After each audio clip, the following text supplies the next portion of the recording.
तंत्र कैसे वर्क करता है।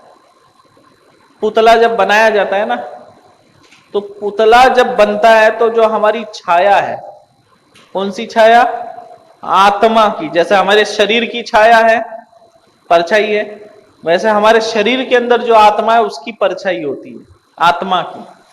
तो उस आत्मा की जो परछाई है उसको पुतले में डाला जाता है, किलित किया जाता है, आत्मा की परछाई। बस हो गया, तुम कनेक्ट हो गए उस आत्मा से, उस शरीर के साथ। अब उस पुतले को सुई चुभाओ तो आपको सुई चुभेगा, उस पुतले को गर्म चीज पे रखो, गर्म लगेगा। अगर उस पुतले के सर के ऊपर बर्फ का सिल्ली रख दो, बर्फ रख दो, तो आगे वाला आदमी पागल हो जाएगा, सर पकड़ के ठंडा पड़ जाएगा उसका सर। अगर उसके सर पे जलता कोयला रखो तो उसके पूरे सर पे जलन ही जलन। अब अगर उस पुतले के शरीर में जहर डाल दो तो उसका शरीर नीला पड़ने लगेगा, मर भी जाएगा। पुतले का नाक दबाओ, वो श्वास नहीं ले पाएगा आगे वाला व्यक्ति।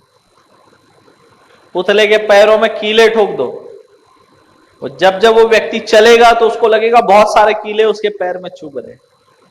कीले ऐसे चुबा चुबा के निकालो पैर में तो उसके पैरों में लगेगा कोई कीले चुबा रहा है, निकल रहा है। यह है तंत्र, इस तरह से काम करता है। और अगर कांच के टुकड़े डाल दो तो वो होगा। और अगर कोई किसी बीमारी से मरा हो, पुतले के माध्यम से रोग कैसे लगते हैं वो भी तुमको बता रहा हूं, क्योंकि आपको पता होना चाहिए ना, मैं बोल रहा हूं उसका वो कैसे काम करता है, वो वर्क कैसे करता है, आपको पता होना चाहिए।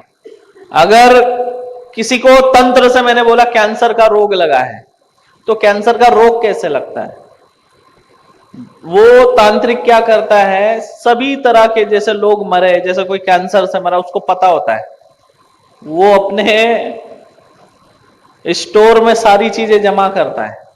अब कोई कैंसर से मरी है तो कैंसर से मरी वाली महिला का चिता की राख, उसके कपड़े के टुकड़े, कफन का, कपड़े का जो मिला वो निकाल लेगा, वो जमा कर लेगा।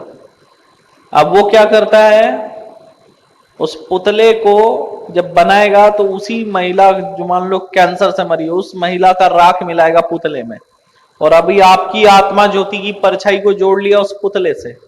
अब वो महिला जिस जिस पीड़ा से गुजरी है, जो कैंसर, मान लो सर का कैंसर था, सीने का कैंसर था, हड्डी का कैंसर था, जो भी कैंसर होगा, वही कैंसर इसके शरीर में ऑटोमेटिक रूप ले लेता है।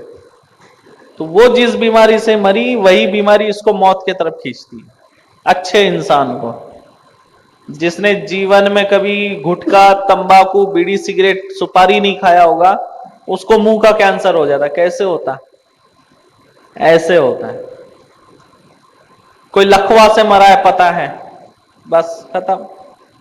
और लकवा अगर किसी को लगाना है, जिसको लकवा लगा है उस व्यक्ति का अगर कपड़ा मिल जाए आपको, या फिर मरा वाला व्यक्ति से तो होगा, वो मौत में ले जाएगा, लेकिन उसको तड़पाना है तो उस व्यक्ति के कपड़े का कोई भी टुकड़ा अगर पुतले के नीचे दबाकर पुतले को सिद्ध कर दो, 3 दिन में सिद्ध होता है। उस व्यक्ति को 15 दिन के अंदर जो है लकवा हो जाएगा, अटैक हो जाता है।